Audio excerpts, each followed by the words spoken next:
I am Otto Johnson, 32 years old, and I have always lived in the shadow of my golden child sister Rachel.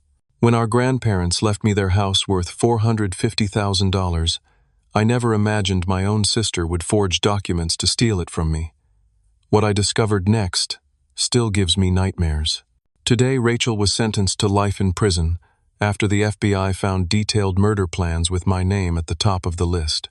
Let me know where you are watching from, and hit that like and subscribe button to hear how I uncovered a murder plot that would have ended my life just 3 weeks ago. Growing up in our middle-class neighborhood in Seattle, the pattern was established early. Rachel, 3 years my senior, excelled at everything she touched. Straight A, student debate team captain, homecoming queen, and later valedictorian. I still remember sitting in the audience at her high school graduation, watching my parents, Walter and Diana, beam with pride as she delivered her speech. "Your sister sets the bar high," Otto Dad would say whenever my report cards came home with B's instead of A's. Not bad grades by any means, but never quite good enough in the Johnson household. Mom kept a special shelf in our living room exclusively for Rachel's trophies and awards. My certificates and ribbons from science fairs and swim meets were tucked away in a drawer in my bedroom. Not hidden exactly, just not prominently displayed. Rachel is our star. I overheard Mom telling her friend once when I was about 12, "Otto is more average, but he tries hard." Those words stung, but I grew accustomed to the dynamic. Rachel was extraordinary and I was ordinary. That was our family story, and we all played our parts. Despite the favoritism, Rachel and I maintained a decent relationship through childhood. She helped me with homework sometimes, and I fixed her bicycle when the chain came off. Normal sibling stuff. We fought occasionally, but nothing beyond typical brother and sister squabbles. After high school, I pursued civil engineering at Washington State University. Not as prestigious as Rachel's Ivy League education at Cornell, but I genuinely enjoyed the work and had a knack for structural analysis. I graduated with honors, though my parents missed the ceremony because Rachel had a law school interview the same weekend. I secured a good position with a reputable firm in Seattle designing municipal infrastructure. The pay was solid, the work meaningful, and I took pride in seeing my bridge and highway designs become reality across the state. I bought a small condo, drove a reliable but modest Honda, and lived within my means. Rachel, meanwhile, abandoned law school after a year, deciding it wasn't her passion. This was the first time I ever saw my parents express disappointment in her. But their dismay was short-lived when she pivoted to real estate and became an overnight sensation in Seattle's booming housing market. "Your sister sold $3 million in property last month alone," Dad announced at a family dinner 4 years ago. She might even make partner at her firm by next year. While Rachel dominated the luxury real estate market, she also cultivated the perfect personal life. She married Bradley Thompson, a handsome investment banker from a wealthy family. They bought a sprawling home in Bellevue with a view of Lake Washington, drove matching luxury cars, and took extravagant vacations that filled her Instagram feed. Our grandparents, unlike our parents, never played favorites. Grandpa Joe was a retired carpenter who taught me how to use tools and build things with my hands. Grandma Eleanor was a former librarian who shared her love of mystery novels with both Rachel and me equally. Their modest but charming craftsman-style house in Ballard had been the site of countless Sunday dinners and holiday gatherings throughout our childhood. "Otto understands the value of this house," I once overheard Grandpa telling my father. "It is not about the market value. It is about the life lived within these walls." When Grandpa passed away 3 years after Grandma, their will specified that their house, now worth approximately $450,000 in Seattle's inflated market, would go to me. The document explained their decision was based on my appreciation for the craftsmanship and history of the home and my intention to live in and preserve it rather than sell it. The house was the first place I had ever felt truly valued for being exactly who I was. The built-in bookshelves Grandpa and I had constructed together still held Grandma's collection of Agatha Christie novels. The kitchen still had the height markers on the wall, tracking both Rachel's and my growth through the years. The garden still produced the heirloom tomatoes from seeds Grandma had saved for decades. When the will was read, my parents looked surprised but not upset. Rachel smiled and congratulated me, squeezing my shoulder affectionately. "You always loved that old house more than anyone," she said. "It makes perfect sense."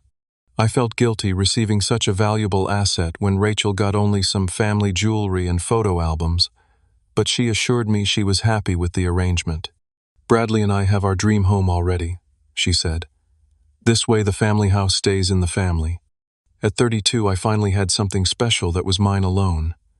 I made plans to move in and renovate the outdated bathroom and kitchen while preserving the historical character of the home. I imagined raising my own family there someday, continuing the legacy of warmth and acceptance our grandparents had created. I never suspected that beneath Rachel's congratulatory smile lurked a storm of resentment that would ultimately threaten not just my inheritance but my very life. The formal reading of my grandparents' will took place 6 months ago in the wood-paneled office of their longtime attorney, Mr. Gregory Wilson. The small gathering included my parents, Rachel, and her husband Bradley, and myself, Mr. Lee. Wilson adjusted his reading glasses and detailed the distribution of assets in his monotone voice, pausing only when he reached the section about the house. "To my grandson Otto Johnson, I leave our family home at 2347 Northwest 67th Street free and clear of any encumbrances with the hope that he will cherish it as we have." I felt a surge of emotion hearing those words. This house represented far more than real estate to me. It was Saturday mornings helping Grandpa replace porch railings, learning to use his antique hand tools. It was afternoons in the window seat with Grandma discussing the latest mystery novel we had both read. It was the one place where I never felt compared to Rachel, where I was valued simply for being Otto. The attorney handed me a folder containing the deed, property tax information, and house keys. I ran my fingers over the brass keys, remembering how Grandpa always kept them on a hand-carved wooden fob he had made himself. Rachel approached me after the reading, her smile bright but not quite reaching her eyes. "Congratulations, little brother," she said, examining her manicured nails. "I guess all those weekends you spent helping with home repairs paid off." "You know it was never about that," I replied. "I just loved spending time with them." "Of course," she nodded. "And now you have got yourself a nice little windfall. Lucky you." Bradley, standing slightly behind his wife, gave me an apologetic look and a firm handshake. "It is a beautiful home with great bones. Let us know if you need any contractor recommendations for updates." I moved into the house the following weekend, bringing my modest belongings from my condo, which I decided to rent out. The first few weeks were blissful, sleeping in the guest room I had used during childhood sleepovers, cooking in Grandma's kitchen, and planning thoughtful renovations that would honor the home's character while updating its functionality. About a month after moving in, I noticed something odd. A property tax notification I had been expecting never arrived. When I called the county assessor's office, they confirmed it had been sent to my address. A few days later, I found it in my mailbox, with the seal broken, resealed with tape. Probably just damaged in delivery, I told myself, dismissing the incident. The following week, Rachel stopped by, unannounced, with a housewarming gift. An expensive bottle of whiskey. "Just checking to see how you are settling in," she said, wandering from room to room, opening closets and cabinets, as if conducting an inspection. "Have you considered what upgrades would bring the most return on investment if you ever decide to sell?" "I am not planning to sell," I replied, uncomfortable with her scrutiny. "I am going to live here like Grandpa and Grandma wanted." Rachel laughed lightly. "Well, plans change. And when they do call your big sister, I could get you top dollar for this place." Our parents began suggesting regularly that I should share my good fortune with Rachel. "The house is worth so much now," Mom said during a Sunday visit. "Maybe you could sell it and split the proceeds with your sister. She does have 2 children to think about. Or you could add her name to the deed," Dad suggested. "Keep it in both your names for the whole family." I gently but firmly reminded them that our grandparents had been clear about their wishes. The house was meant for me to live in, not to sell for profit or divide.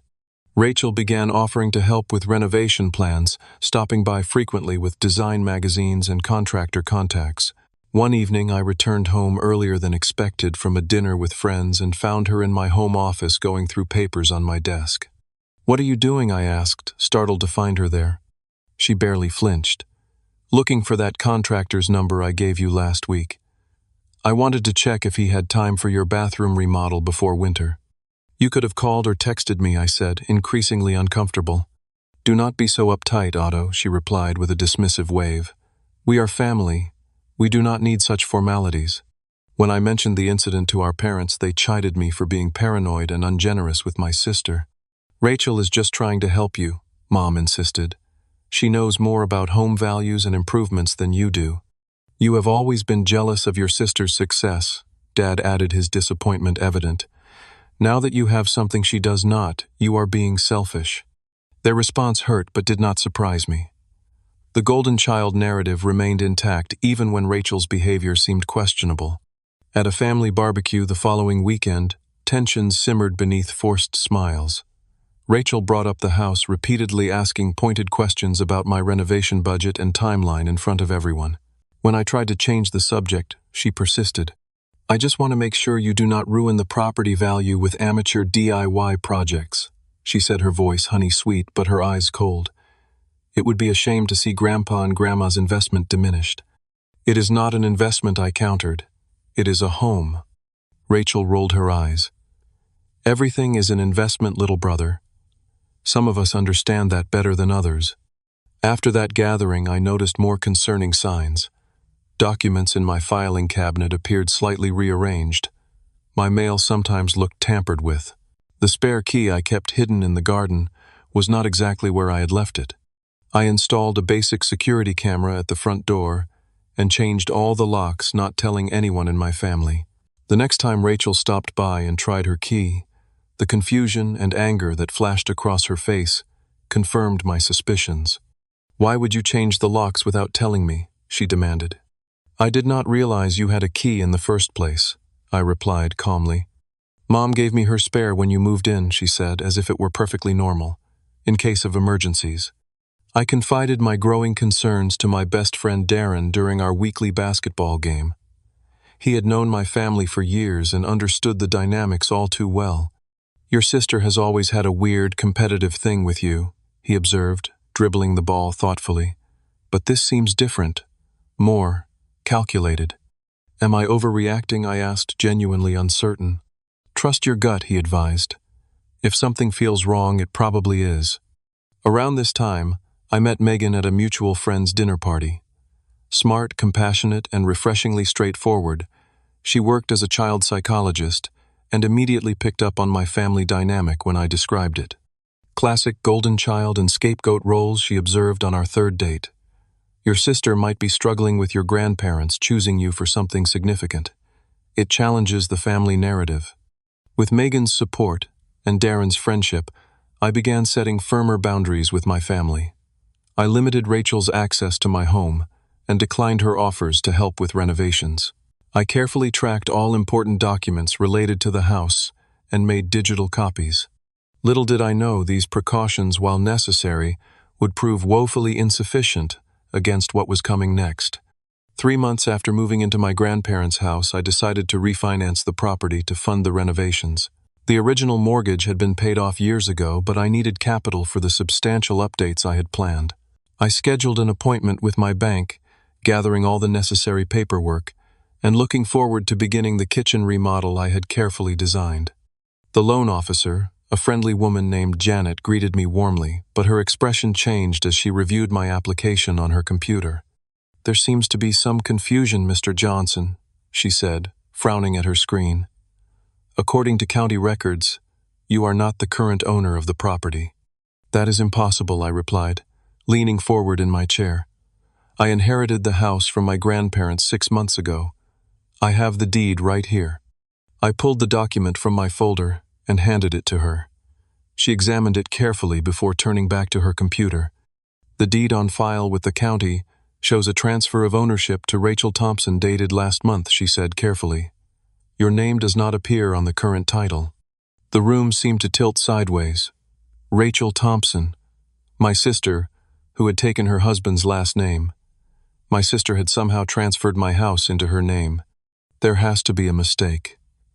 I insisted, my voice sounding distant to my own ears. Can you print whatever document you are looking at? Janet printed the deed transfer form and handed it to me. There it was in black and white, my apparent signature transferring full ownership to Rachel for consideration of family obligations and the sum of $1. The document had been notarized and properly filed with the county, but I had never signed it, never even seen it before this moment. My hands shaking, I called Rachel immediately from the bank's office. She answered on the fourth ring, her voice casual and unconcerned. "What is this about a deed transfer?" I demanded without preamble. A pause. Then, "Oh, you found out sooner than I expected." No denial, no excuse, just cold acknowledgement. "You forged my signature. You stole my house." My voice rose, drawing concerned looks from other bank customers. "I did not steal anything," Rachel replied calmly. "Grandma and Grandpa always intended for me to have the house. They just got confused near the end. I simply corrected a mistake." "That is a lie," I said, my shock giving way to anger. "They specifically wanted me to have it." The will was clear. "Wills can be influenced by whoever spends the most time with elderly people," she countered smoothly. "You manipulated them in their final years, playing the devoted grandson, while I was busy building my career and family. Very convenient for you." I could hardly believe what I was hearing. In Rachel's version of reality, I was the manipulator, and she was the victim. "I am going to fight this," I promised. "This is fraud, Rachel. Criminal fraud." "Good luck proving it," she replied, her voice hardening. "Mom and Dad have already signed affidavits stating they witnessed you agree to transfer the house to me after realizing how unfair the will was to the rest of the family. The betrayal knocked the wind from me. Our parents were in on it too. You will regret this," I managed to say before ending the call. I drove straight to the house, my house, only to find the locks changed. A note on the door informed me that I was trespassing on private property, and all my belongings would be available for collection the following Saturday, supervised by Rachel's lawyer. I called our parents next, desperate to understand how they could participate in such a scheme. Mom answered, her voice tight with rehearsed righteousness. "You promised to sign the house over to your sister," she insisted. "We all heard you say it at the family dinner last month. If you are having second thoughts now, that is unfortunate, but a deal is a deal." No such conversation had ever taken place. The gaslighting was so blatant it left me speechless. "How could you do this?" I finally managed to ask. "Your sister has children," Otto Dad said, apparently now on the extension. "What do you need a 4-bedroom house for? Always so selfish." I hung up and sat in my car, parked across from the home that had been stolen from me, trying to process the magnitude of the betrayal. My entire family had conspired against me, fabricating events and documents to steal my inheritance. With nowhere else to go, I drove to Darren's apartment, explaining the situation through stunned disbelief. He immediately offered his couch for as long as I needed it. "We need to get you a lawyer," he said firmly. "A good one. This is not just family drama anymore. It is criminal." The following day, I met with attorney Samuel Winters, a stern, no-nonsense lawyer specializing in property fraud. He reviewed my original deed and will document his expression darkening as I explained the situation. "Unfortunately, I have seen similar cases," he said. "Family fraud is more common than most people realize, and often more devastating because of the betrayal involved." He advised me to file a police report immediately, though he warned me that without clear evidence of forgery, the police might initially treat it as a civil matter rather than criminal. "We will need to hire a private investigator to build our case," he explained, "and file for an emergency injunction to prevent your sister from selling or further encumbering the property." The next 2 weeks passed in a blur of legal consultations, court filings, and sleepless nights on Darren's uncomfortable couch. The private investigator discovered that Rachel had access to notary stamps through a colleague at her real estate office, explaining how she had managed to create seemingly legitimate documents. My personal belongings remained hostage in the house, including family photos, my laptop containing work projects, and even my grandfather's tools that held enormous sentimental value. When I attempted to retrieve essential items, Rachel called the police, reporting me as a trespasser. The responding officers, seeing the deed in Rachel's name, had no choice but to warn me away from the property. The humiliation of being treated like a criminal outside my own home burned deep. Megan provided emotional support through this nightmare, accompanying me to legal appointments and helping me navigate the overwhelming feelings of betrayal. What hurts most, I confessed to her one evening, is not even the house itself. It is knowing that my own family could do this to me. Family should be where we feel safest, she agreed, holding my hand tightly. When they betray that trust, it shakes our entire foundation. During this time, Rachel began sending threatening text messages urging me to let it go and accept reality. When I refused to withdraw my legal challenge, the messages took a darker turn. "You have no idea who you are messing with," she wrote. "You will regret pushing this little brother. Some fights are not worth the consequences." I showed these messages to Attorney Winters, who added them to our growing file of evidence. He advised me to cease all direct communication with Rachel and document any further threats. As we prepared for our first court hearing, I tried to understand how my successful, seemingly perfect sister could resort to fraud and intimidation. What kind of desperation or entitlement would drive someone to such lengths? The sister I thought I knew was disappearing, replaced by someone I barely recognized, someone capable of calculated deception and cruelty. The worst was yet to come. The first court hearing regarding the fraudulent deed transfer was scheduled for a Tuesday morning in King County Superior Court. I arrived with Attorney Winters nervous, but determined to fight for my inheritance. The courtroom was imposing with its high ceilings and wood paneling reminiscent of courtroom dramas I had seen on television, though far less dramatic in real life. Rachel arrived with not one but two attorneys from a prestigious Seattle law firm dressed impeccably in a conservative navy suit that screamed success and credibility. Our parents sat directly behind her, presenting a united family front against me, the apparent troublemaker. Judge Miranda Sullivan, a stern woman in her 60s, reviewed the initial filings with a neutral expression that revealed nothing of her thoughts on the case. "Your Honor," my attorney began, "we have clear evidence that the deed transfer in question was fraudulent. My client never signed this document, never agreed to transfer his property, and was in fact out of state on the date the document was allegedly signed and notarized." He presented my work travel records and credit card statements, proving I had been in Portland for an engineering conference on the date in question. Rachel's attorney, a slick man named Preston Wallace, dismissed this evidence with a wave of his hand. "Your Honor, family property transfers are often informal affairs. Mr. Johnson verbally agreed to transfer the property to his sister after recognizing the inequity of their grandparents' will. The documentation was merely a formality completed later." Judge Sullivan frowned. "That does not explain the notary stamp indicating Mr. Johnson was physically present for the signing." "A clerical error," Wallace claimed smoothly. "One that does not negate the verbal agreement witnessed by the Johnson parents." My parents were called to testify, and I watched in disbelief as they perjured themselves under oath describing a fictional family dinner where I had supposedly agreed to sign over the house to Rachel. Otto admitted that Rachel deserved the house more because she has children who need the space, my mother claimed, avoiding my gaze completely. He said he felt guilty about the will and wanted to make it right, my father added. Their performances were convincing. If I had not lived my own life, I might have believed them myself.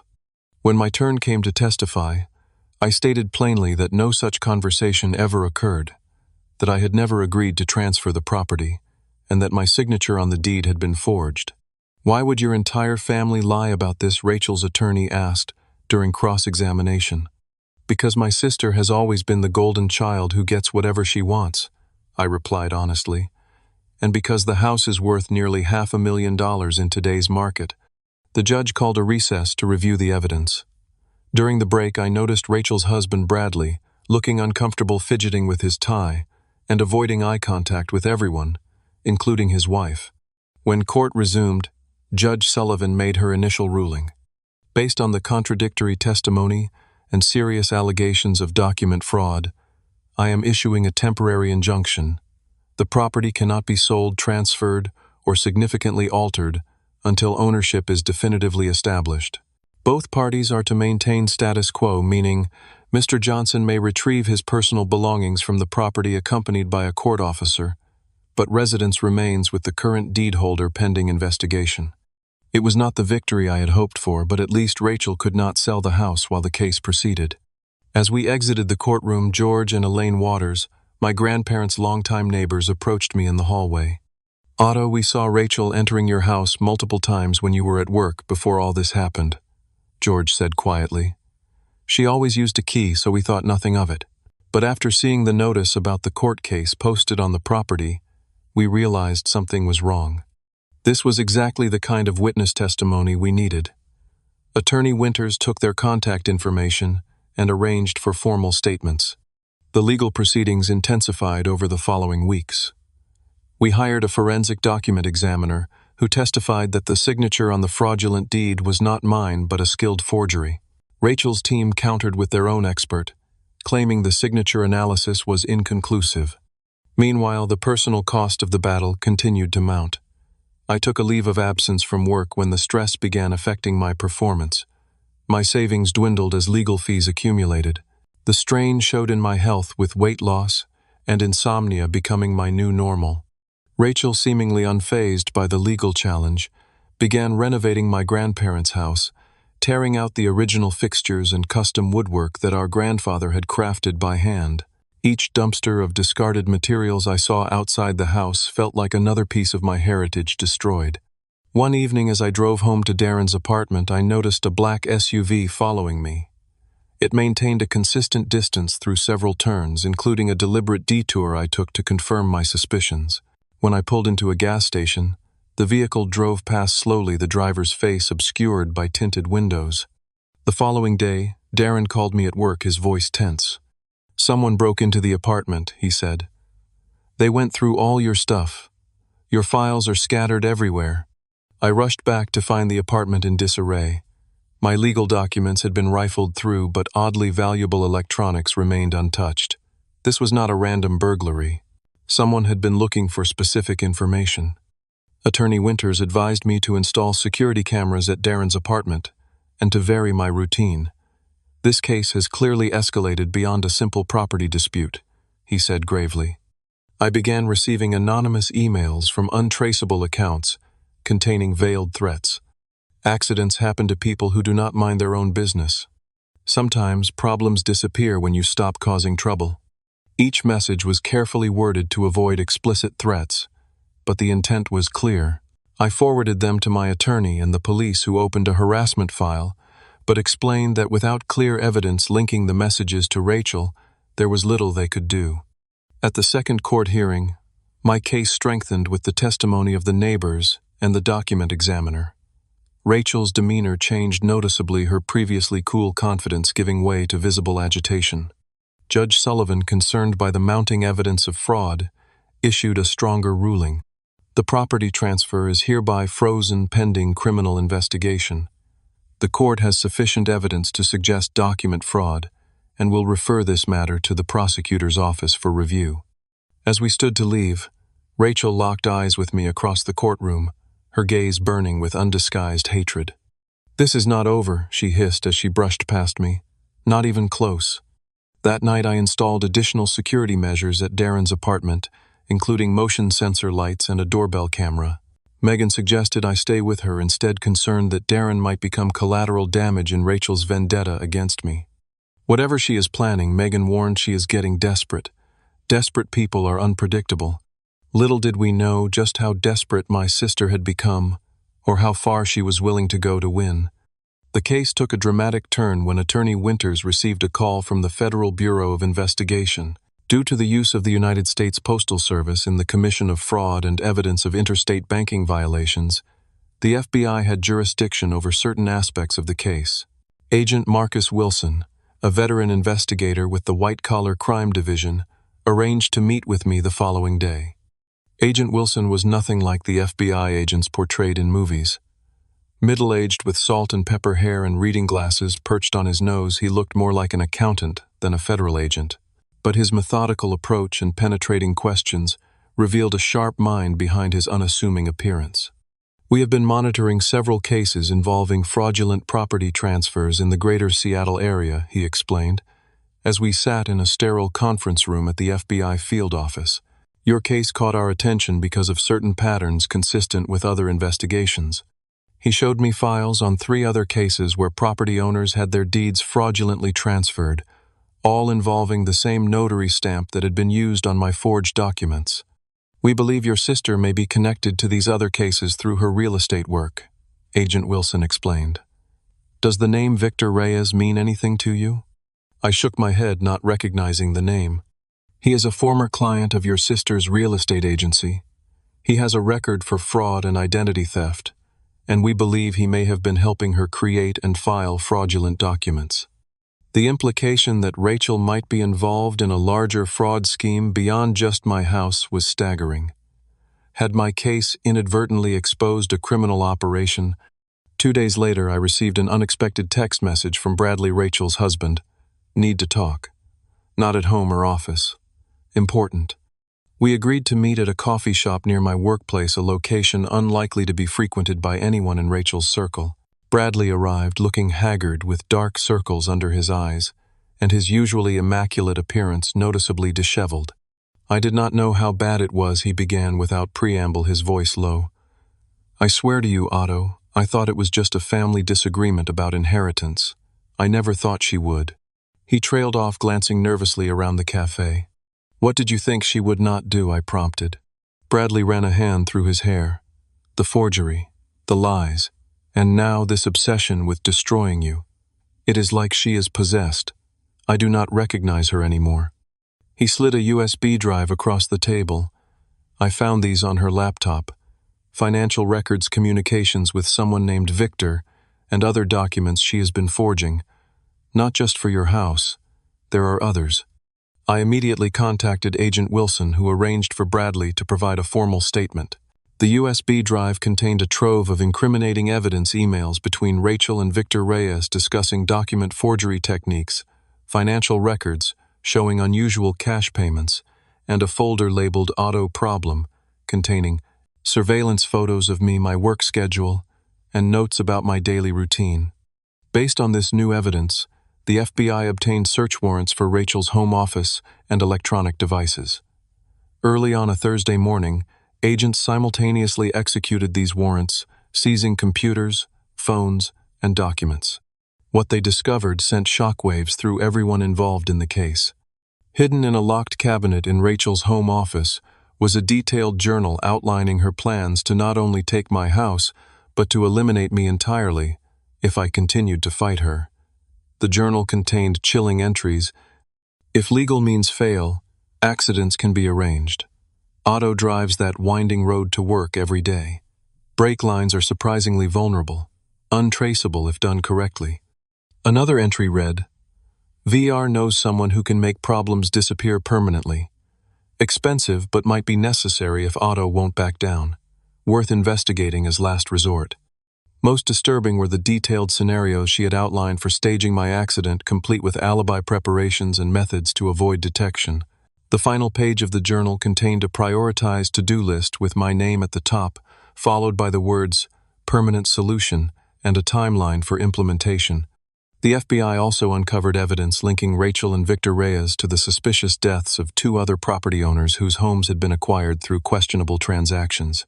One victim, an elderly man named Howard Feldman, had died in an apparent accidental fall down his stairs, just days after filing a complaint about a fraudulent deed transfer. Another, Sarah Chen, had suffered fatal carbon monoxide poisoning, attributed to a faulty water heater, shortly after initiating legal action to reclaim her property. In Rachel's garage, agents found a container of the same brake fluid used in my Honda receipts for purchases of various chemicals and handwritten notes about untraceable methods and staged accidents. Agent Wilson called me personally to warn me not to drive my car or return to Darren's apartment alone.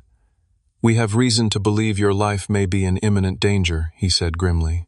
We are arranging protective surveillance until we can take your sister into custody. Rachel was arrested later that day at her real estate office, led out in handcuffs past shocked colleagues. The local news carried footage of the arrest, her face a mask of indignation, as she repeatedly proclaimed her innocence to the cameras.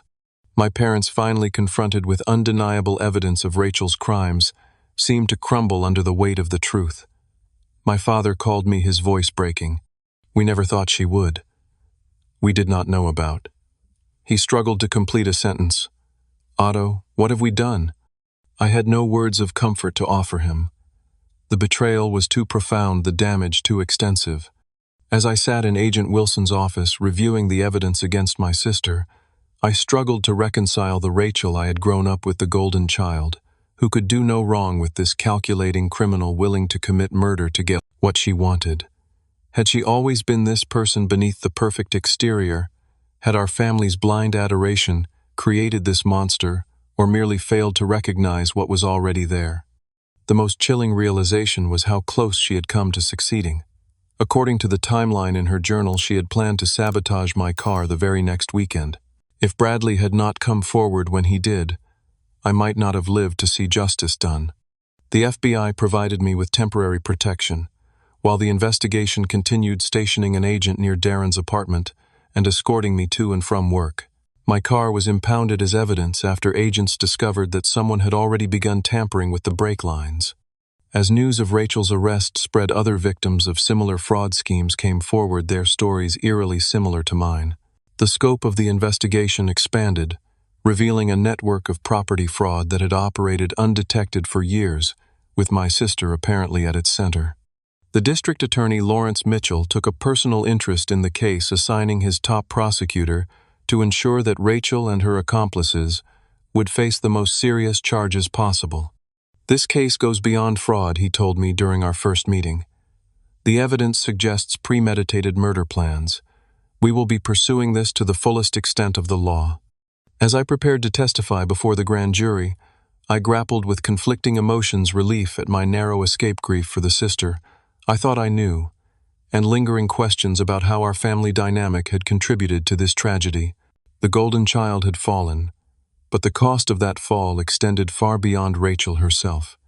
The criminal trial of Rachel Thompson began 8 months after her arrest in a packed courtroom that buzzed with media attention.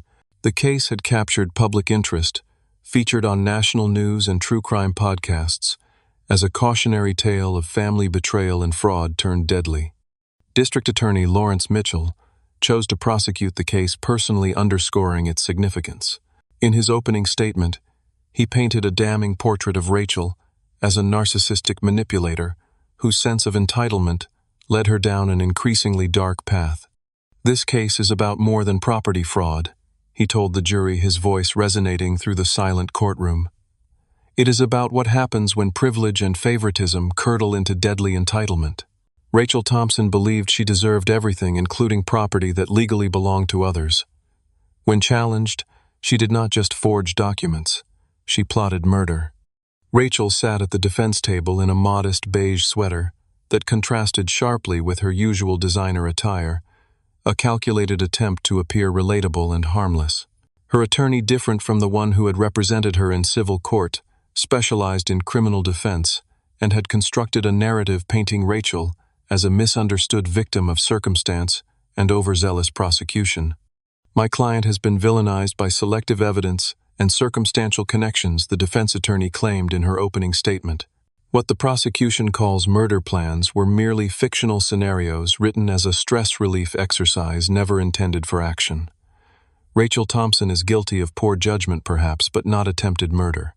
The prosecution methodically presented the evidence gathered by the FBI, the forged documents, the journal containing murder plans, the partially sabotaged brake lines of my car, and the connections to other suspicious deaths of property owners who had challenged Rachel's fraudulent acquisitions.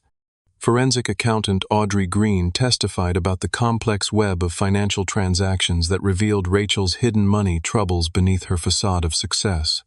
Despite appearances, the defendant was nearly $2 million in debt, Green explained, presenting charts showing Rachel's declining commissions and increasing personal expenditures. Her luxurious lifestyle was funded by mounting credit card debt and loans. The properties acquired through fraudulent means were quickly mortgaged or sold to maintain this facade. Victor Reyes, Rachel's accomplice who had accepted a plea deal in exchange for his testimony, described in detail how their scheme operated. She would identify vulnerable property owners, usually elderly people, or those who had recently inherited property, and might be unfamiliar with the legal details, Reyes testified. We would create forged documents transferring ownership, file them with the county, and quickly take possession before the victims realized what had happened. When asked about the murder plans, Reyes confirmed their deadly intent. She said if her brother kept fighting for the house, we would have to take more permanent measures. She was obsessed with not losing to him. Said it would ruin her perfect record. My own testimony took place on the 4th day of the trial. As I took the stand and was sworn in, I finally looked directly at Rachel. The sister I had grown up with was barely recognizable in the hollow-eyed woman who stared back at me with a mixture of hatred and desperation. I testified about our family dynamic, the inheritance, and the escalating events that led to the discovery of the fraud. The prosecution had advised me to stick to facts and avoid emotional language, but it was difficult to describe such personal betrayal in clinical terms. "When did you first realize your life might be in danger?"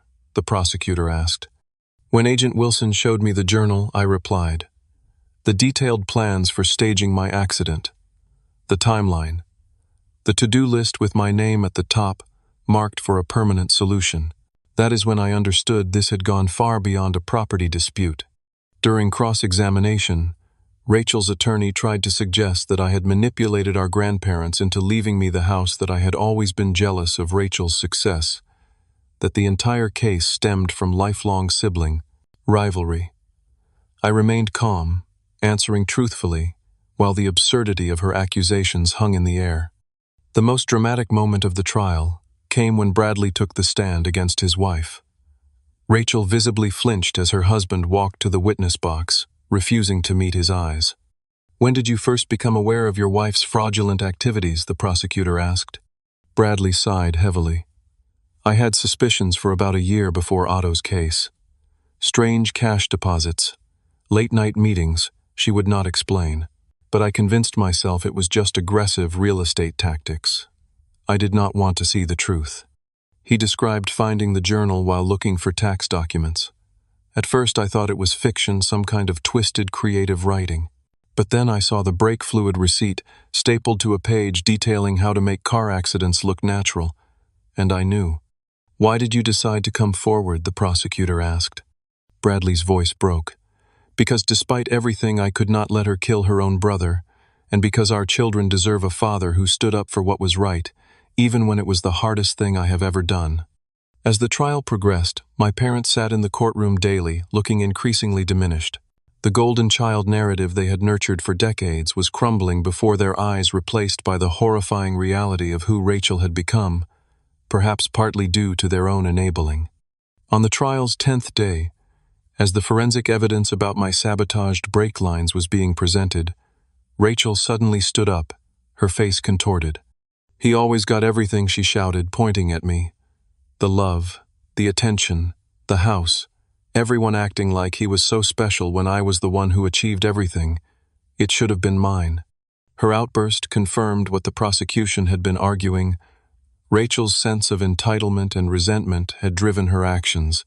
Despite her attorney's attempts to portray the outburst as an emotional response to stress, the damage to her defense was irreparable. The jury deliberated for just 6 hours before returning with their verdict. As the foreman stood to announce their decision, the courtroom fell completely silent. On the count of conspiracy to commit murder in the first degree, we find the defendant Rachel Thompson guilty. Additional guilty verdicts followed for multiple counts of fraud, forgery, identity theft, and attempted murder. Rachel showed no reaction. As the verdicts were read, her face a blank mask. Outside the courthouse, I faced a barrage of reporters answering a few questions briefly before being escorted to a waiting car. The case had made me an unwilling public figure. My private family trauma now fodder for news cycles and social media discussion. That evening, my parents came to Megan's apartment, where I had been staying throughout the trial. Our first private conversation since Rachel's arrest was awkward and painful. "We enabled her," my mother admitted, tears streaming down her face. "We taught her she was entitled to everything she wanted. We never made her earn anything or face consequences. We failed both of you," my father added. "Her by spoiling her, and you by never giving you the recognition you deserved." Their apology, while sincere, could not erase decades of favoritism or the trauma of recent events. I accepted it quietly, but made no promises about our future relationship. Some wounds were too fresh to address. In the aftermath of the trial, I connected with other victims of similar fraud schemes, including relatives of Howard Feldman and Sarah Chen, whose deaths were being reinvestigated as potential homicides. We formed an informal support group sharing resources and emotional support as we navigated the complex process of reclaiming our stolen properties and rebuilding our lives. The media attention eventually faded, but the psychological impact lingered.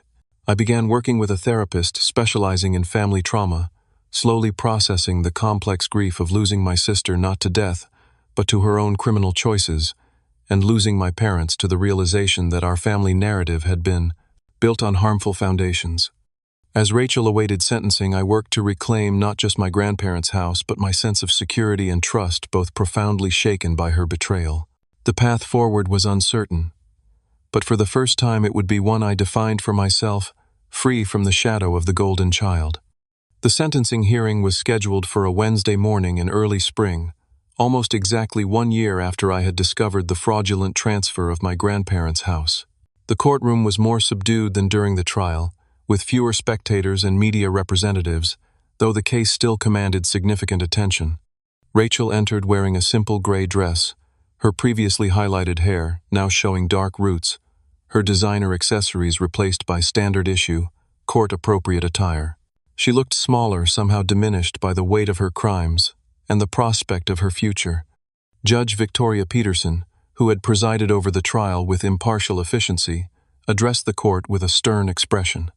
Before I pronounce sentence, I will hear impact statements from victims and allow the defendant to speak if she wishes. I had prepared a statement with the help of my therapist focusing on the emotional and psychological impact of my sister's betrayal rather than anger or condemnation. When called to speak, I approached the podium, my prepared notes in hand, but found myself making eye contact with Rachel instead of reading from the paper. I keep asking myself when my sister became someone capable of planning my murder. I began my voice steadier than I expected. Was it a sudden decision when I refused to give up my inheritance? Or was this darkness always inside her, nurtured by a lifetime of entitlement and favoritism? I may never know the answer. I described the loss of security, the fracturing of my family, and the lingering fear that still accompanied me daily.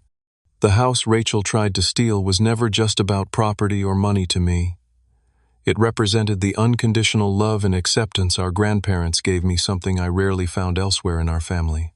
Perhaps that is what Rachel truly wanted to take from me, not just the physical structure but the validation it represented. I concluded by addressing the court rather than my sister. No sentence can restore what was lost: my sense of safety, my trust in family, my belief in the person I thought my sister was. I can only hope that whatever sentence is imposed will prevent Rachel from harming others and perhaps give her time to reflect on the choices that led us here. Bradley spoke next, his statement, focusing on their 2 children and the devastating impact of Rachel's crimes on their young lives.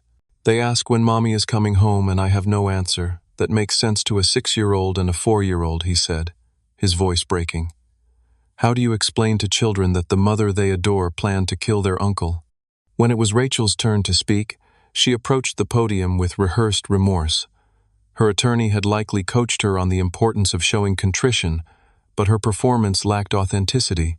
I deeply regret my actions and the pain I have caused, she said, her voice carefully modulated. I was under tremendous financial and emotional pressure. I made terrible mistakes that I will regret for the rest of my life.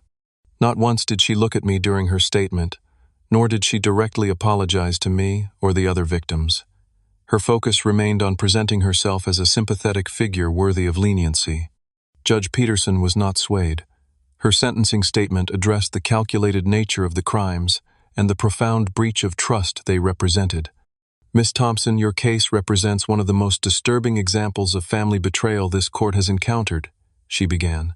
Your crimes were not impulsive acts of passion, but calculated schemes carried out over months, escalating from fraud to attempted murder when your initial plans were thwarted. The judge referenced the evidence linking Rachel to other suspicious deaths, noting that while those investigations were ongoing, the pattern of escalation was clear and deeply troubling. Most concerning to this court is your complete lack of genuine remorse, Judge Peterson continued.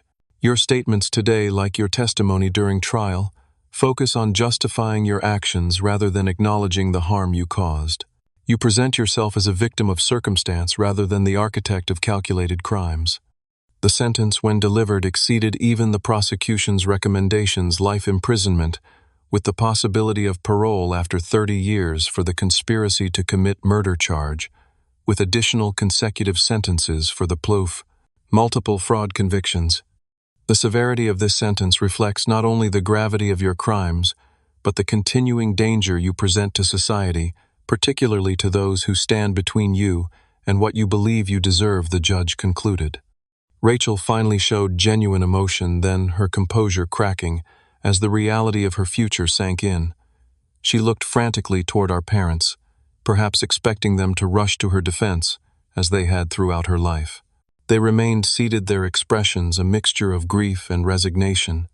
As Rachel was led away by court officers, our eyes met briefly. In that moment, I saw not the golden child or the calculating criminal, but someone I no longer knew or understood, a stranger wearing my sister's face. After the sentencing, I requested and was granted permission to visit Rachel in the detention center before her transfer to state prison. I was not sure why I wanted this meeting, but something in me needed closure, a final conversation to complete the severing of our sibling bond. We sat across from each other at a scratched metal table separated by reinforced glass. The prison jumpsuit hung loosely on her frame, her makeup-free face making her look younger and oddly vulnerable. "Why did you want to see me?" she asked immediately, no greeting or preamble. "I need to understand," I replied simply. "When did you start hating me enough to plan my death?" Rachel's laugh was brittle. "I do not hate you, Otto. I never did. You were just in my way." "In your way of what? A house money?" "In my way of being the only one who mattered," she said, her voice eerily calm. "Do you have any idea what it is like to be perfect all the time? To know that one mistake, one failure would shatter everything? You had the luxury of being average. I never did." Her words revealed a twisted perspective. I had never considered how the golden child pedestal could become a prison of its own, creating a desperate fear of falling that justified any action to maintain status and appearance. "That does not excuse planning to kill me," I said quietly. "No, it does not," she agreed, surprising me with this small acknowledgement. "But nothing in our family was ever what it seemed, was it? Not even success." We talked for 20 minutes more, a strange conversation that offered no real reconciliation but provided a kind of ending. As I stood to leave, Rachel called after me. "The house. Was it worth all this?" I considered her question carefully. "The house was never the point, Rachel. It was about being seen and valued for once. Something you always had, and I never did until our grandparents recognized me in their will." Her expression remained unreadable as I turned and walked away, closing the chapter on our relationship permanently. Reclaiming my grandparents' house proved straightforward after the criminal convictions. The court invalidated all fraudulent transfers, returning clear title to me.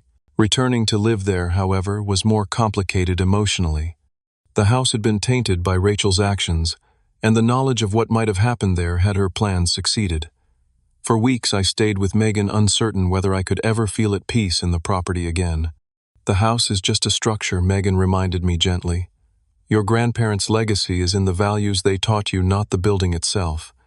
Whatever you decide to do with it should bring you peace, not obligation." After much reflection, I decided to reclaim the space, rather than let Rachel's actions rob me of this final connection to my grandparents. Megan and I began careful renovations, undoing Rachel's hasty and characterless modifications, and restoring much of the original craftsmanship, while modernizing systems and creating a home that represented our future rather than just preserving the past. My relationship with my parents evolved into something cautious and limited. We spoke occasionally by phone, met for brief coffees every few months, but the easy reconciliation they seemed to expect never materialized. The damage was too profound, the trust too thoroughly broken, to simply resume normal relations. "We understand if you cannot forgive us," my father said during one of our awkward meetings. "We are trying to understand where we went so wrong." "It was never about forgiveness," I explained. "It is about protecting myself from people who have shown they will sacrifice me for Rachel even now." They had visited Rachel in prison weekly since her sentencing, continuing to prioritize her needs. Above all else, a pattern too ingrained to break even after everything that had happened. Professionally, I returned to my engineering work, finding satisfaction in creating structures designed to support and protect rather than to impress or dominate. Megan moved in with me 6 months after the sentencing, her steady presence, helping transform the house from a site of trauma to a home filled with new positive memories. With the settlement from the civil case against Rachel's estate and her share of restitution payments, I established a small foundation to assist victims of family fraud, offering both legal resources and psychological support to those, quote, navigating similar betrayals. Working with other victims proved unexpectedly healing, creating community from shared trauma and purpose from pain. 2 years after Rachel's sentencing, I received a letter from Bradley, who had relocated with their children to another state and begun building a new life away from the shadow of Rachel's crimes. He enclosed drawings the children had made and a note of gratitude for my decision not to cut ties with them despite everything that had happened. They deserve to know the uncle who showed more integrity than either of their parents, he wrote. When they are older, I will tell them the full truth. For now, I am teaching them that family is about love and respect, not competition or possession. The lessons of Rachel's betrayal continued to reveal themselves over time, reshaping my understanding of family success and self-worth. I learned to recognize the subtle signs of manipulation and entitlement in relationships, to value authenticity over achievement, and to build connections based on mutual respect rather than obligation or role fulfillment. Most importantly, I discovered that healing does not mean erasing the past or pretending the harm never occurred. It means integrating the experience into a larger narrative that acknowledges the pain while refusing to be defined by it. As I stand in my grandparents' garden, now flourishing again with grandma's heirloom tomatoes and grandpa's carefully grafted fruit trees, I reflect on the journey from betrayal to rebuilding. The golden child narrative that dominated our family has been permanently shattered, replaced by a more complicated truth about how favoritism damages not only the scapegoat, but the favorite as well, creating distorted perspectives that can lead to devastating consequences. My story is not one with a simple, happy ending. There is no perfect resolution when family becomes both weapon and wound. But there is resilience, growth, and the freedom to define family by choice rather than blood, surrounding yourself with people who value you for exactly who you are, not for what you achieve or provide. Have you ever experienced favoritism in your family? What warning signs of toxic relationships have you noticed in your own life? Share your thoughts in the comments below, and please like and subscribe if this story resonated with you. Remember that family should be a source of support, not competition, and sometimes the family we choose brings more healing than the one we were born into. Thank you for listening to my story, and may you find the strength to protect your boundaries and your peace, no matter who challenges them.